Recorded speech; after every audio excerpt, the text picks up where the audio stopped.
35절에서 37절 우리 함께 읽도록 하겠습니다. 시작. 이삭이 이르되 내 아우가 와서 속여 내 복을 빼앗았도다. 에서가 이르되 그의 이름을 야곱이라 함이 합당하지 아니하니이까 그가 나를 속임이 이것이 두 번째니이다. 전에는 나의 장자의 명분을 빼앗고 이제는 내 복을 빼앗았나이다. 또 이르되 아버지께서 나를 위하여 빌 복을 남기지 아니하셨나이까. 이삭이 에서에게 대답하여 이르되 내가 그를 너희 주로 세우고 그의 모든 형제를 내가 그에게 종으로 주었으며 곡식과 포도주를 그에게 주었으니 내 아들아 내가 내게 무엇을 할 수 있으랴. 아멘. 자리에 앉아. 오늘 창세기 27장의 본문으로 함께 말씀을 좀 나누고자 하는데요. 오늘은 등장 인물들을 좀 같이 보려고 합니다. 4명의 인물이 등장하거든요. 27장에는 이삭, 리브가, 에서, 야곱 이렇게 4명이 등장하는데 이삭, 에서, 야곱 이 3명을 좀 보면서 우리의 신앙을 좀 함께 점검해 봤으면 좋겠습니다. 27장에 보면은 때로는 우리가 읽으면서 참 이해하기 힘든 내용을 좀 담고 있어요. 야곱, 이삭의 두 아들인 에서와 야곱이 있는데 이 야곱이 대사기극을 펼치죠. 이삭을 속이고 에서를 속여서 하나님의 축복을 이제 가로채요. 이걸 보면서 아니 어떻게 거짓말을 하고 속임수를 쓰는데도 하나님의 축복을 받을 수가 있는가? 결국 야곱이 축복을 받잖아요. 이해할 수 없는 내용이 있는데 이 본문을 우리가 좀 같이 보면서 어떤 의미인지 살펴봤으면 좋겠습니다. 먼저 오늘 본문 27장을 이해하기 전에 26장 34절 35절을 좀 같이 볼게요. 26장 34절 35절 제가 읽어보겠습니다. 에서가 40세에 헷 족속 부에리의 딸 유딧과 헷 족속 엘론의 딸 바스맛을 아내로 맞이하였더니 그들이 이삭과 리브가의 마음에 근심이 되었더라. 자, 에서가 40세에 결혼을 합니다. 자, 이삭이 40세에 결혼을 하고 60세에 에서를 낳아요. 에서와 야곱이 쌍둥이니까 에서와 야곱을 낳아요. 그럼 에서가 40세면 이삭은 몇 살입니까? 지금 산수가 지금 이삭은 지금 100살이에요. 100살. 지금 에서가 40살. 근데 결혼을 했는데 헷 족속의 딸과 결혼을 했대요. 헷 족속은 가나안 족속의 여인이거든요. 그런데 헷 족속의 여인과 결혼을 했는데 이것이 이삭과 리브가 에서의 어머니와 아버지의 마음에 근심이 되었다는 이야기예요. 자, 헷 족속 가나안 족속의 여인과 결혼했는데 이게 왜 근심이 됩니까? 자, 이걸 이해하기 위해서는 이삭의 결혼을 우리가 떠올리셔야 돼요. 우리가 지금 계속 창세기를 쭉 보고 있는데요. 이삭이 결혼을 할 때 그의 아버지 아브라함이요 나이 많아서 마지막으로 자신의 아들 이삭을 결혼시키는데 조건을 2가지를 겁니다. 첫 번째 뭐냐면 이 가나안 족속의 여인과 결혼하면 안 된다. 내 친족 중에서 결혼해야 된다. 왜냐하면 이때 당시에 가나안 족속은 이방 민족이니까 이방 민족, 이방 여인과 결혼하면 안 된다. 그다음에 두 번째는 이 가나안 땅에서 살아야 한다. 이 2가지 조건을 내걸었어요. 이방 여인과 결혼하면 안 되고 이 가나안 땅은 하나님이 약속하신 땅이기 때문에 여기 거주해야 되는 거예요. 그러니까 이걸 제가 이렇게 설명드렸어요. 이 땅에 거주하지 않는 여인이 이 땅에서 살아야 되는 거예요. 그 여인의 입장에서 보면 아브라함의 부르심하고 똑같은 거죠. 너의 고향과 친척과 아버지의 집을 떠나서 하나님이 지시할 땅에 와서 살아야 되는 거예요. 이게 이삭의 결혼이었어요. 그래서 왜냐하면 이 결혼은 그냥 단순하게 여자를 만나는 장면이 아니고 하나님의 약속이 흘러가는 통로이기 때문인 거예요. 그래서 하나님의 축복이 흘러가야 되는 거예요. 하나님의 원칙이 있는 거죠. 제가 이삭의 결혼을 설명하면서 예수님의 성육신으로 이어서 제가 설명드린 기억이 납니다. 이 땅에 속하지 않는 자가 이 땅에서 살아야 되는 사건이 이삭의 결혼이었잖아요. 마찬가지로 이 땅에 속하지 않는 존재가 이 땅에 살아야만 하는 사건이 예수님의 성육신이었죠. 그래서 이삭의 결혼은 예수님이 이 땅에 오신 사건을 예표해서 보여주는 사건이었다 라고 제가 말씀을 드렸어요. 그만큼 이 이삭의 결혼은 그냥 결혼이 아니라 하나님의 구원의 역사를 만들어가는 과정이었어요. 그러면 이삭의 아들인 에서의 결혼도 이삭의 결혼과 연장선에서 우리가 이해를 해야 되거든요. 그럼 에서도 마찬가지로, 에서와 야곱도 마찬가지로 이 땅에 속하지 않는 여인과 함께 이 땅에서 살아야 되는 거예요. 그런데 에서는 지금 가나안 족속의 여인과 결혼하고 있는 거죠. 그래서 이삭과 리브가의 마음에 근심이 됩니다. 어찌 보면 이 34절 35절에서 어찌 보면 이 에서가 하나님의 약속의 통로가 될 수 없겠구나라고 하는 사실이 이미 보여지고 있는 거예요. 자, 근데 이 에서의 결혼을 한번 보면요, 에서는 그러니까 자기가 40세에 자기가 보기에 좋은 여인과 결혼한 거잖아요. 이 결혼의 장면은 노아 시대 때를 좀 떠올리게 됩니다. 노아 시대 때, 노아 시대 그 6장, 창세기 6장 2절에 보면 이런 본문이 나오거든요. 하나님의 아들들이 사람의 딸들의 아름다움을 보고 자기들이 좋아하는 모든 여자를 아내로 삼는지라. 이 본문은, 이 구절을 이렇게 강조하고 있어요. 자기들이 보았고, 자기들이 좋았고, 자기들이 취했고, 이 본문이거든요. 하나님의 아들들이 사람의 딸들을 보았고 자기들이 좋은 대로 취했더라, 이거예요. 보았고 보기에 좋았고 보기에 좋은 것을 취했다는 거예요. 이것이 노아 시대의 죄가 이 땅에 가득하였더라라는 것을 표현하는 장면이거든요. 자, 그럼 이 장면 생각해 보세요. 보았고 보기에 좋았고 취했다. 자, 이 어떤 장면이 떠오릅니까? 선악과 따먹는 장면 떠오르시죠? 우리가 지금 창세기 계속 공부하고 있으니까 이제 정면이 딱 그려지시죠? 자, 선악과를 따먹는 장면이 바로 이거였어요. 내가 보았고 보기에 좋았고 좋은 것을 취한 거예요. 선악과를 보았는데 하나님은 아담과 하와한테 하나님의 시선으로 보라고 했고, 그래서 선악과는 내가 보기에 좋은 것이 아니라 하나님께서 선악과를 통해서 우리에게 말씀하시는 바가 있었던 거예요. 나는 창조주고 너는 피조물이다, 너는 내 말을 듣는 존재다 라고 하는 것을 메시지로 전한 거죠, 선악과를 통해서. 그런데 하나님의 메시지와는 상관없이 그걸 내가 보고 내가 보기에 좋았고 보기에 좋은 것을 취했단 말이죠. 이 장면을 그대로 가져온 것이 노아 시대였어요. 하나님의 아들들이 사람의 딸들을 보았고 보기에 좋았고 취한 거예요. 그리고 지금 오늘 에서의 결혼은 바로 노아 시대의 그 결혼의 장면을 떠올리는 거죠. 그러니까 지금 이 에서의 장면은 이게 선악과를 따먹는 그 장면, 노아 시대 그 죄가 관영한 모습을 매 연장선에서 보여주고 있는 거죠. 즉 하나님을 알되 하나님의 존재를 의식하지 않는 삶, 이게 지금 에서의 모습이죠. 다시요. 하나님을 알되 하나님을 의식하지 않는 삶인 거예요. 아담과 하와가 하나님을 모르지 않았어요. 하지만 그 삶의 사고와 선택에 있어서는 하나님을 의식하지 않는 선택을 하는 거죠. 노아 시대 사람들이 하나님을 모르지 않았어요. 하지만 그 삶 속에서 하나님을 의식하지 않는 삶을 살아가는 거죠. 에서 또한 마찬가지죠. 하나님을 알고 있지만 그 삶 속에서 하나님을 의식하지 않는 삶을 살고 있는 거예요.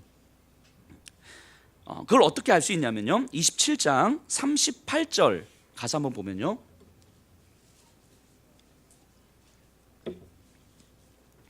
에서의 아버지 이삭이 야곱에게, 동생 야곱에게 축복한 다음에 에서가 찾아와서 아버지한테 하는 말인데요, 에서가 아버지에게 이르되 내 아버지여, 아버지가 빌 복이 이 하나뿐이리이까 내 아버지여 내게 축복하소서, 내게도 그리하소서 하고 소리 높여오니. 자, 에서가 아버지한테 지금 뭘 막 매달리고 있는 거예요? 야곱에게 축복했는데 축복이 그거밖에 없습니까? 나한테도 좀 주세요라고 얘기하는 거잖아요. 자, 뭘 달라고 이야기하는 거예요? 아버지의 재산과 부족을 다스릴 수 있는 지휘권을 달라고 이야기하는 거잖아요. 내가 취할 수 있는 것. 바꿔 말하면 에서는 하나님께서 아버지를 통해서 주시는 축복을 다른 사람이 뺏어갈 수 있는 것으로 생각하고 있는 거예요. 그러니까 물질적인 것으로 생각하고 있는 거죠. 그래서 동생이 뺏어갔다고 생각하니까 그럼 아버지 다른 남은 거라도 나한테 뭐라도 좀 주세요라고 얘기하고 있는 거잖아요. 에서는 지금 아버지로부터 받은 축복에 대해서 하나님께서 나에게 주실 축복은 내가 손에 쥘 수 있는 그런 것들로 생각하고 있는 거죠. 자, 41절 가서 보세요. 그의 아버지가 야곱에게 축복한 그 축복으로 말미암아 에서가 야곱을 미워하여 심중에 이르기를 아버지를 곡할 때가 가까웠은즉 내가 내 아우 야곱을 죽이리라 하였더니. 지금 에서가 야곱에 대해서 분노를 내고 있습니다. 왜 분노를 내고 있죠? 뺏어갔으니까. 하나님께서 나에게 주시는 것은 누군가 뺏어갈 수 있는 성질의 것이라고 생각하고 있는 거예요. 원래 하나님이 주시는 축복은 아무도 뺏어갈 수 있는 게 아니잖아요. 뺏어갈 수 있는 성질의 것이 아니죠. 예수 그리스도를 믿는 그 믿음을 누가 뺏어갈 수 있습니까? 없단 말이죠. 그런데 에서는 하나님의 축복을 누군가 뺏어갈 수 있는 것이라고 생각한 거예요. 그래서 야곱이 뺏어갔다고 생각하고 야곱에 대해서 지금 분노를 내고 있는 거죠. 누가 생각이 나요? 어떤 장면이 떠오릅니까? 가인이 떠오르죠. 가인이 하나님께서 자신의 제사를 받지 않으시고 동생 아벨의 제사를 받으심으로 말미암아 가인이 분을 냅니다. 왜 분을 내죠? 하나님께 제사를 드리는데 자기 방식으로 내 제사에 하나님이 반응해 주셔야 되는데 내가 생각하는 것만큼 하나님이 반응해 주시지 않는 거예요. 근데 옆에 보니까 자신의 동생은 하나님이 반응해 주시거든요. 그러니까 나에게 올 하나님의 축복이 동생한테 흘러갔다고 보는 거죠. 그러니 저 동생만 없으면 그 축복을 내가 받을 거라고 생각하고 있는 거예요. 그러니까 동생에 대해서 분노를 내고 동생을 죽이는 거잖아요. 하나님께서 주시는 은혜와 축복을 누군가 뺏어갈 수 있는 것이라고 생각하는 거죠. 그래서 그걸 기대하는 거예요. 근데 내가 기대하는 것만큼 하나님께서 주시지 않으면 이게 분노가 나는 거죠. 이 성경은요, 에서를 처음부터 마지막까지 이런 존재로 그리고 있어요. 하나님을 알되 하나님은 내 필요를 채우는 존재로 생각하는 인간인 거죠. 하나님을 알되 하나님은 내 필요를 채우는 존재. 자, 성경에서 나오는 이방신 중에서 가장 유명한 이방신이 누군지 아세요? 바알이 어떤 신입니까? 이 천둥과 번개의 신이에요. 천둥과 번개의 신이 비를 내리면 땅의 신이 그것을 받아서 풍성한 수확을 내는 거예요. 그래서 바알을 풍요의 신이라고 이야기하기도 합니다. 자, 그럼 사람들이 바알을 섬기는 이유가 뭡니까? 바알을 섬김으로 그 바알 신이 나에게 풍성한 수확을 줄 거라고 믿기 때문인 거예요. 그런데 풍성한 수확이 없어. 그럼 뭐의 문제예요? 내 정성의 문제죠. 내 정성의 문제. 그래서 열심히 헌신하고 열심히 봉사하고 열심히 헌금하고 이러는 거예요. 그래야 바알이 거기에 반응하니까. 근데 그럼에도 불구하고 바알이 신이 나한테 풍성함을 안 줘. 그럼 어떻게 돼요? 그 정성이 분노로 바뀌는 거죠. 그 정성이 불평과 원망으로 바뀌는 거죠. 그리고 신을 향하여서 내가 더 이상 섬길 이유를 찾지 못하는 거죠. 지금 에서는 하나님을 이런 존재로 보고 있는 거예요. 하나님을 바알화시키고 있는 거예요. 내 정성에 반응해야 되는 존재로 하나님을 생각하고 있는 거죠. 그러니 내가 열심을 내고 헌신을 하고 아버지의 아들로서 장자로서 열심을 낸 거예요. 아마 에서는요, 이삭에게 사랑받을 만큼 굉장히 괜찮은 친구였던 것 같아요. 죄송해요, 친구가 아니라 할아버지 썼어요. 지금 왜냐하면 이삭이 야곱에게 축복할 때 이삭의 나이가 137세예요. 그럼 에서의 나이는 몇 살입니까? 또 괜히 산수 물어보니까 77세. 그러니까 야곱이 에서를 피해서 도망갈 때가 77세예요. 77세. 그러니까 청년의 때가 아니란 말이죠. 그러니까 엄청 할아버지시죠. 자, 근데 어쨌든 그러니까 그럼에도 불구하고 에서는 평생을 아버지 옆에서 효도하면서 잘 살았어요. 마치 누가복음 15장에 예수님께서 돌아온 탕자 비유에서 말씀하셨던 그 첫째 아들처럼 굉장히 성실하게 아버지 옆에서 잘 섬겼어요. 그러니까 내가 최선을 다해서 성실하게 섬긴 것에 합당한 방식으로 뭔가 반응이 와야 되는 거거든요. 근데 그 반응이 나한테 아니고 동생한테 가잖아요. 그러니까 화가 나는 거예요. 즉 하나님은 내 정성에 반응하는 존재로 생각하고 있는 거죠. 하나님을 바알화시키고 있는 거예요. 에서는요. 우리의 모습을 한번 좀 돌아보면 참 좋겠습니다. 이 에서의 모습이 우리 신앙의 모습 속에서 과연 보여지진 않는지, 하나님을 우리가 바알화시키면서 내 정성과 내 열심에 반응하는 존재로 하나님을 그리고 있는, 그래서 내가 하나님을 향하여 헌신하고 열심을 내는 것에 합당한 방식으로 하나님은 나에게 축복을 주셔야 되는데, 이것이 안 되면 우리가 40일 금식 기도도 하고 1000일 기도도 하고 내 정성의 문제라서 내가 열심히 정성을 내는데 그럼에도 불구하고 하나님께서 응답해 주시지 않으면 그 정성이 어느 순간 불평이 되고 원망이 되고 불만이 되고 하나님에 대해서 냉소적인 반응이 만들어지는 거죠. 이게 에서의 모습이에요. 하나님을 바알화시키는 모습. 우리 안에서 하나님을 이렇게 바알화시키면서 하나님을 섬기는 모습이 있는지 없는지 한번 살펴봐야 됩니다.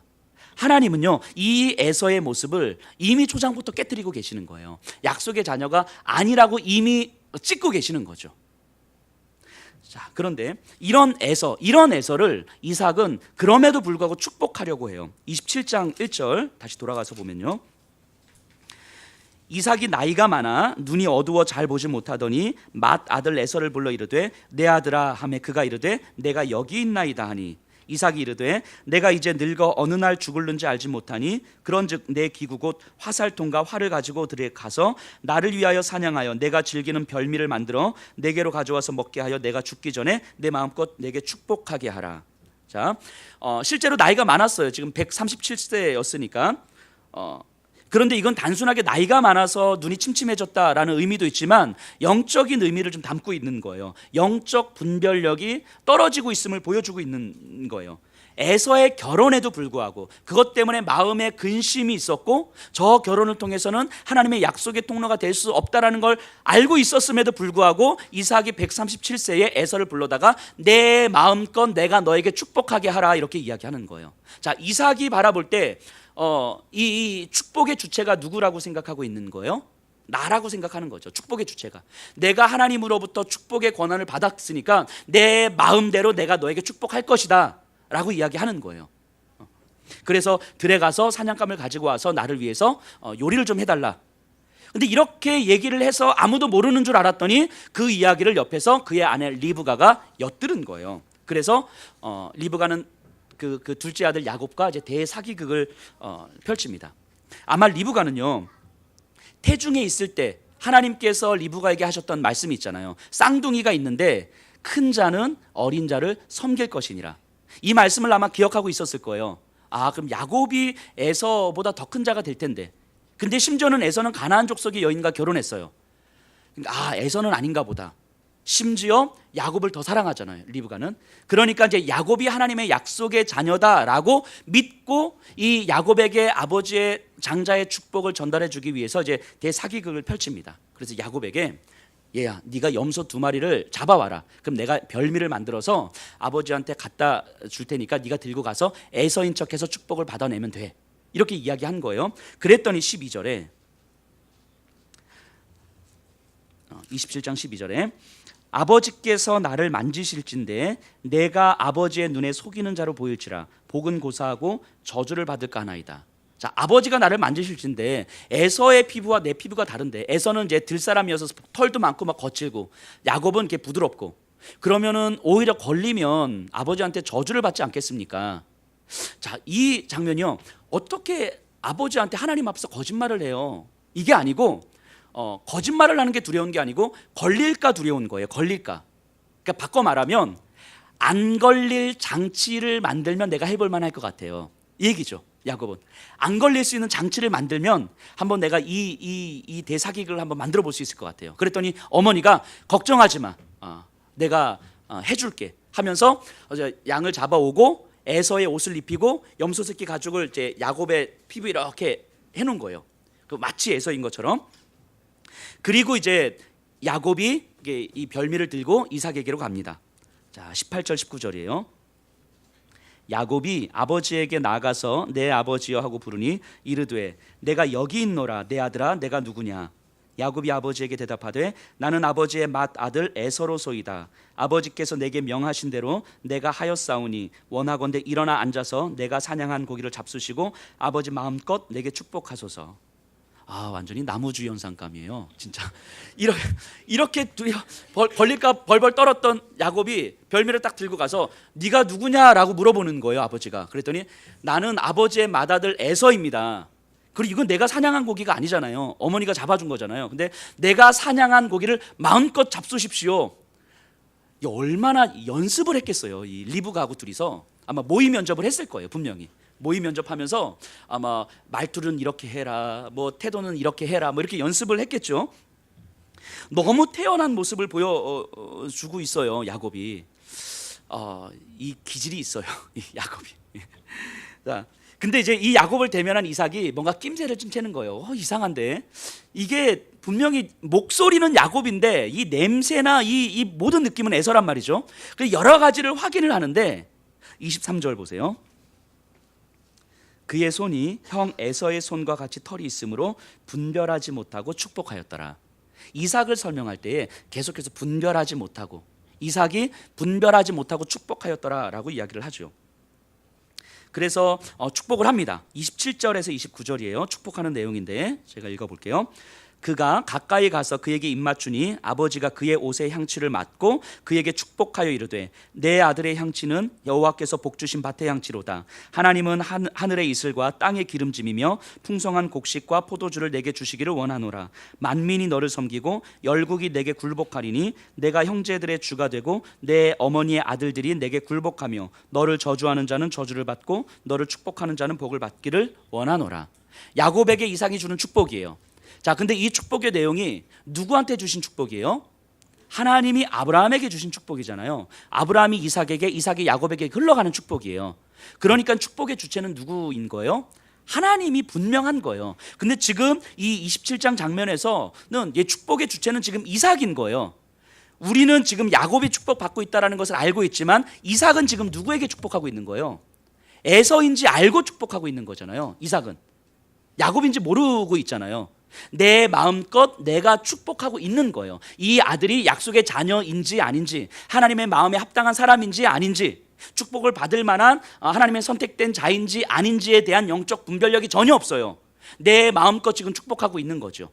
자, 그래서 축복의 주체가 하나님으로부터 흘러가는 건데 이삭이 지금 그걸 자기가 축복의 주체인 것처럼 생각하고 있는 거예요. 어쨌든 이 축복은 하나님의 축복임이 분명합니다. 근데 이렇게 해서 야곱은 장자의 축복을 받아요. 근데 여기까지 보면 이제 우리가 이제 답답해지는 거예요. 마음이.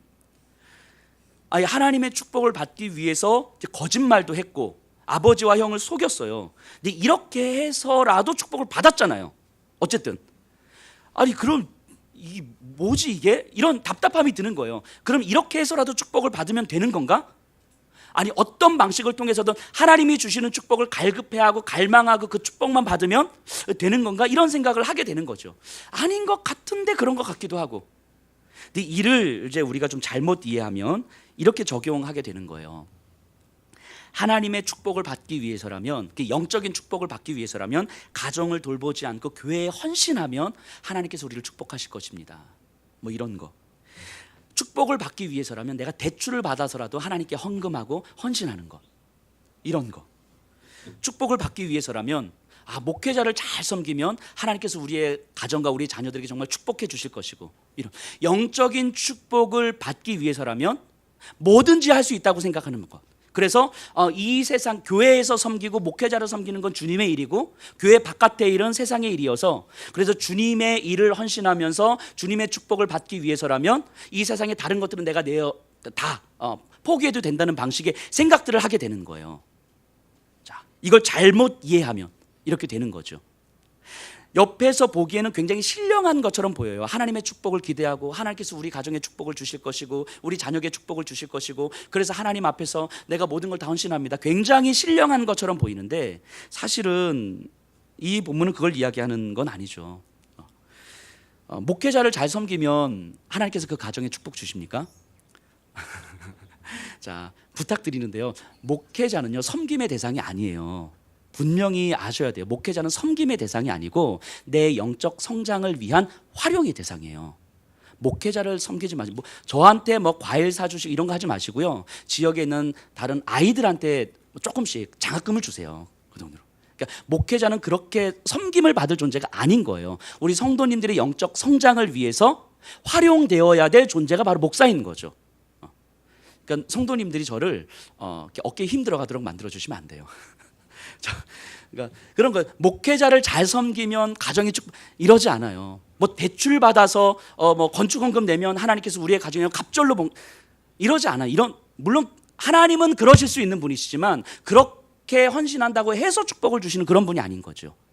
영적 축복을 받기 위해서라면 어떤 일이든 해도 괜찮다라고 생각하는 방식이 굉장히 잘못된 삶의 방식인 거죠. 생각해 보세요. 야곱과 리브가가 그렇게 하나님의 축복을 기대하고 탐욕으로 속여서 거짓말해서 받았어요.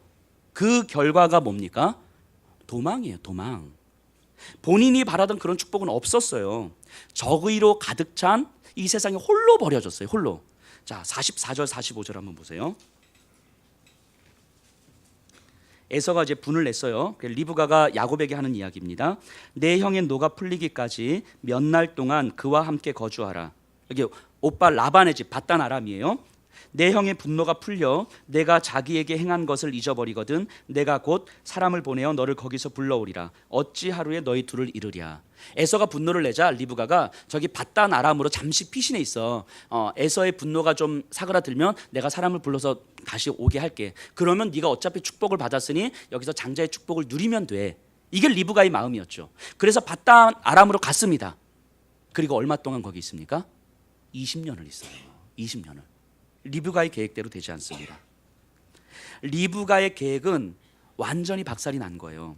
그녀가 계획했던 장자의 축복은 야곱에게는 너무도 잔인했던 20년의 시간이 허락된 거예요. 차라리 이런 대사기극이 없었으면, 영적 축복에 대한 어떤 이 갈급함이 없었으면 그냥 장자의 축복과 상관없이 그냥 집에서 잘 살았을 거예요.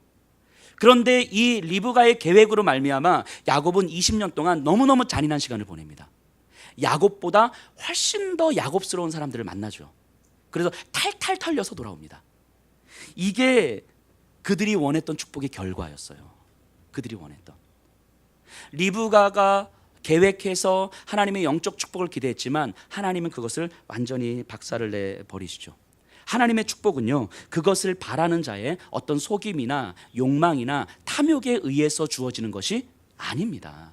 하나님의 축복은 하나님에 의해서 흘러가는 거예요. 하나님의 주도에 의해서 흘러가는 거예요. 우리가 원해서 받는 게 아닌 거예요. 그럼에도 하나님은 이 리브가와 야곱이 바라던 축복이 아닌 하나님께서 원하시는 축복을 야곱에게 허락하시죠. 마치 이런 거죠. 그 예수님의 제자들이 예수님과 함께 다니면서 영광을 기대하잖아요. 하나는 좌편에 하나는 우편에. 하지만 하나님은 그들이 바라던 영광을 다 깨뜨리시죠. 그리고 그들이 원하는 방식이 아닌 하나님께서 원하는 방식의 영광을 허락하시죠. 완전한 십자가의 길을 허락하시죠. 마찬가지로 야곱에게 야곱이 바라던 축복을 다 깨뜨리시고 하나님께서 원하는 방식의 축복을 야곱에게 흘려보내게 되는 거죠. 어쨌든 이 야곱은 어떤 사람입니까? 하나님의 영적 축복을 기대하기에 그 신령한 하나님의 축복을 위해서라면 이 땅에서 어떤 것이든 할 수 있다고 믿는 사람의 유형인 거죠. 신앙생활을 오래 하신 분들에게 또 이렇게 좀 많이 보여지는 모습이기도 합니다. 이런 모습들. 하지만 이 본문을 가지고 하나님의 영적 축복을 갈망하는 삶, 이런 식으로 적용하면은 큰일 납니다. 이런 식으로 가면 안 됩니다. 그러면 우리에게 야곱의 그 20년이 주어질 수도 있는 거예요. 그걸 이야기하는 게 아니죠. 하나님은 에서도 깨뜨리시고 리브가와 야곱도 깨뜨리시는 거예요. 자, 30절로 가서 보세요. 이삭의 모습을 잠깐 한번 살펴볼까요? 이삭이 야곱에게 축복하기를 마침에 야곱이 그의 아버지 이삭 앞에서 나가자 곧 그의 형 에서가 사냥하여 돌아온지라. 이제 이 영화로 치면 이제 야곱이 딱 나가자 이제 곧 에서가 들어온 거예요. 자, 이제 이때부터 이삭과 에서가 당황하기 시작합니다. 이게 어찌 된 일이지? 하면서 32절 33절 그의 아버지 이삭이 그에게 이르되 너는 누구냐? 그가 대답하되 나는 아버지의 아들 곧 아버지의 맏아들 에서로소이다. 이삭이 심히 크게 떨며 이르되, 자 이렇게 이야기합니다. 이삭이 심히 크게 떨며 이르되, 지금 굉장히 당황한 거예요. 이게 어찌 된 일이지 싶은 거죠. 37절 가서 보세요. 이삭이 에서에게 대답하여 이르되 내가 그를 너의 주로 세우고 그의 모든 형제를 내가 그에게 종으로 주었으며 곡식과 포도주를 그에게 주었으니 내 아들아 내가 내게 무엇을 할 수 있으랴. 자, 이삭이 에서에게 이야기하는데 내가 너에게 뭘 할 수 있겠느냐, 할 수 있는 것이 아무것도 없다, 이렇게 이야기하는 거예요. 이 장면은요, 처음 27장을 시작할 때의 이삭의 모습과 완전히 달라져 있는 모습을 보게 됩니다. 이삭이 축복의 주체가 아니라는 걸 분명하게 보여주는 거예요. 자신이 자기 집안의 주인이 아니라는 사실을 지금 이삭은 치떨리게 지금 경험하고 있는 거죠.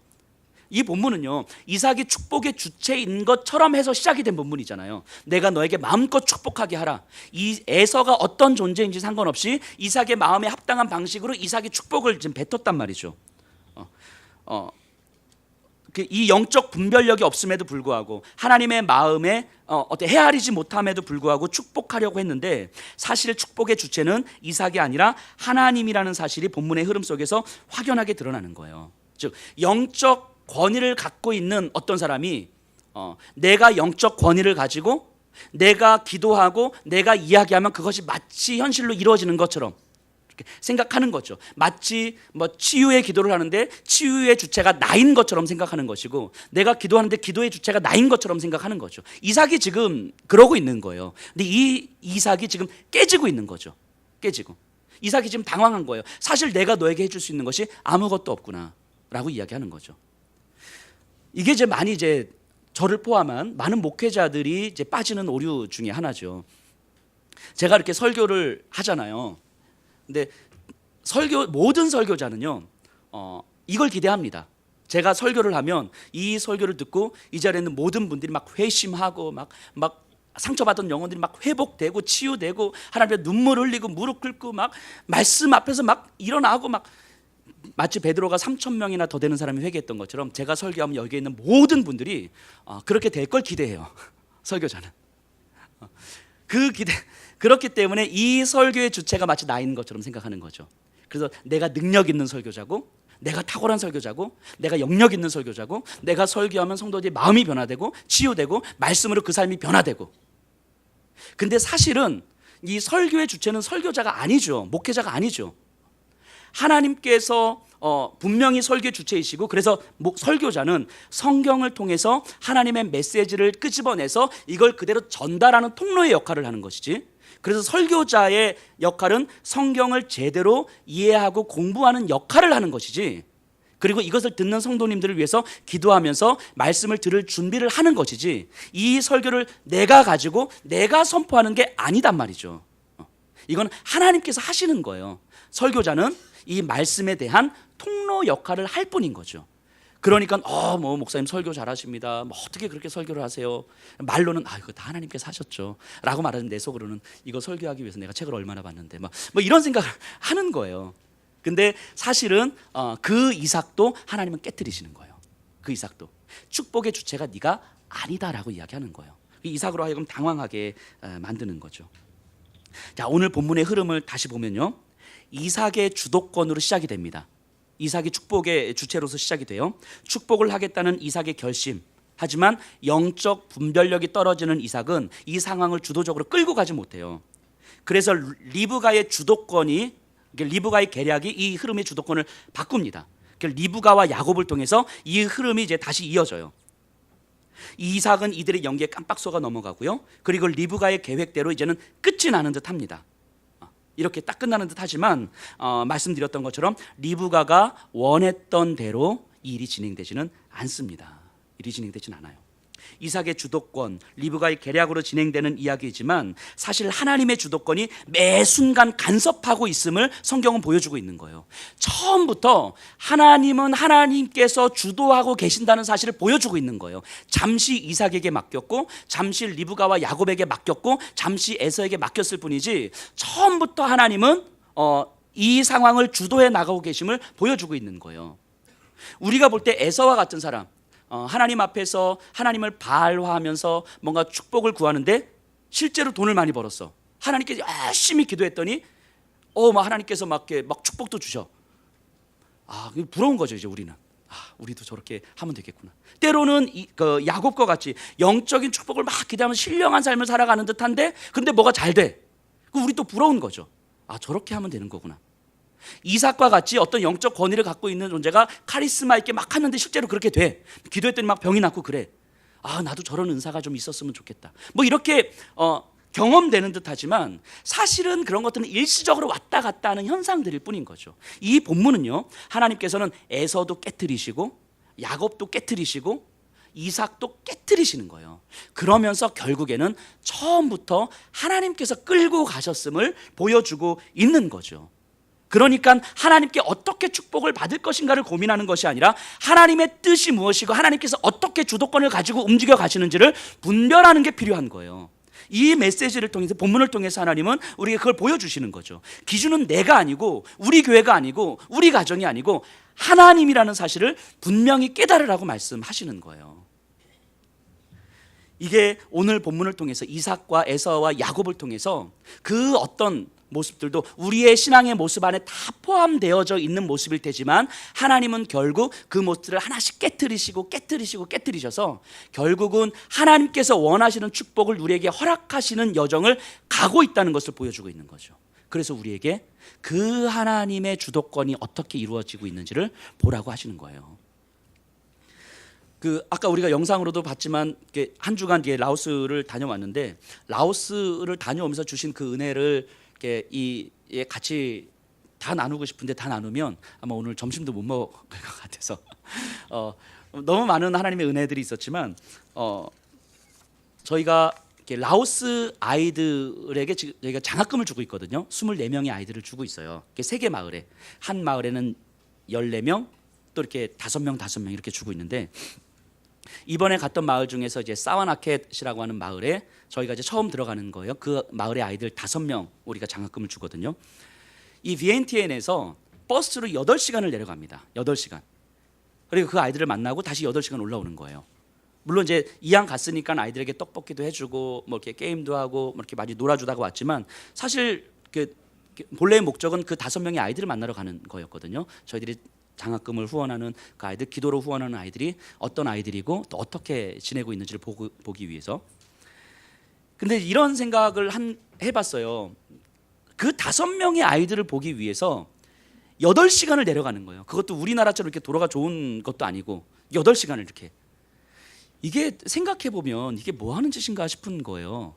그죠? 그냥 가까운데 아이들, 라오스 아이들 봐도 되는데 굳이 그 5명의 아이들 보겠다고 8시간을 가서 내려가고, 그 아이들 잠깐 보고, 많이 시간 있는 것도 아니고 급하게 있다가 아이들 보고 잠깐 기도하고 이렇게 올라왔는데, 다시 8시간 올라왔는데, 이게 과연 그게 큰 의미가 있는가? 아이들 보는 건 좋은데 이렇게까지 할 필요가 있는가? 이런 생각을 한 거죠.